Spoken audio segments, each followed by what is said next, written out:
C'est le plus grand désert du monde. Un océan de sable et de rochers de 9 millions de kilomètres carrés. Un quart du Sahara est couvert de dunes de sable et le reste est composé de broussailles, de rochers et des hauts sommets du Hogar dans le sud du pays.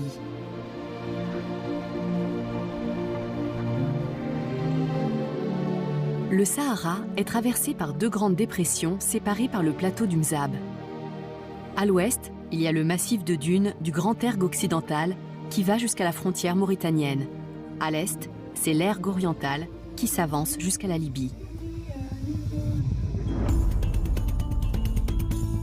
Notre voyage dans le Sahara nous fera parcourir 550 km du site, des balcons de Goufi à la vallée du Mzab, pour explorer les villes de Gardaïa et Beni Isgen. Nous poursuivrons vers le sud jusqu'à la ville ocre de Timimoun. Puis, nous emprunterons l'autoroute transsaharienne pour rejoindre Tamanrasset et nous ferons un trek dans le Hogar. Nous terminerons notre voyage sur le plateau de Laskrem.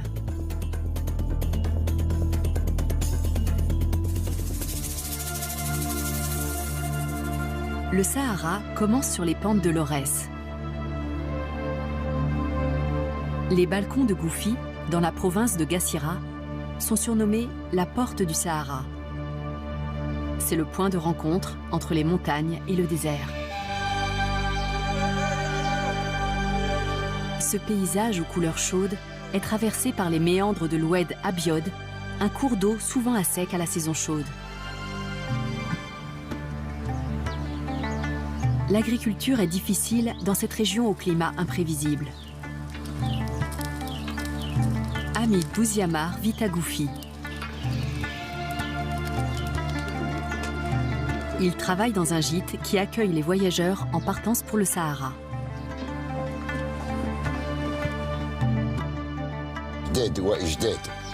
Nous vivons ici depuis des générations. Ça fait 300 ou 400 ans qu'on est là. Nos ancêtres ont construit une zaouïa pour étudier le Coran. C'est la terre de nos origines. On vient tous de cette terre.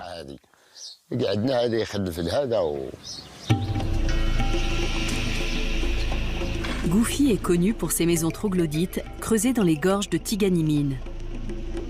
Autrefois, le site était habité par les Berbères, mais il a été abandonné. Ces constructions prouvent l'ingéniosité architecturale des premiers Algériens.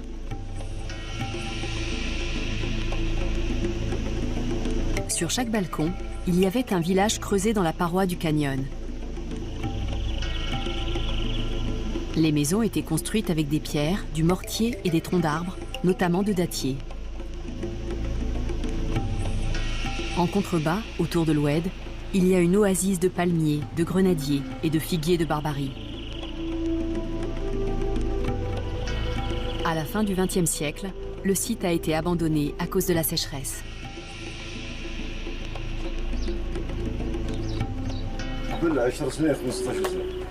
Il y a 15 ans, tout ce paysage était vert et plein de vie, avec beaucoup d'eau.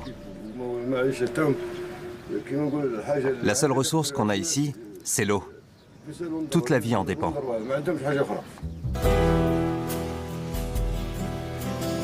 C'est dans le massif de l'Aurès que vivait Dia, la reine berbère.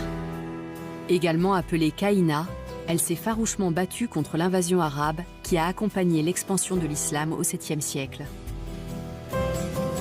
Avec ses troupes, elle a repoussé l'armée arabe jusqu'en 703, avant de se suicider pour ne pas se rendre.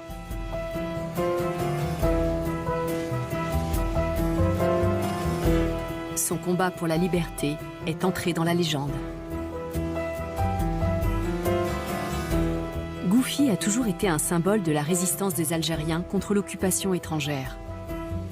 À l'époque de la colonisation française, cette région de l'Aurès servait de base arrière aux indépendantistes algériens.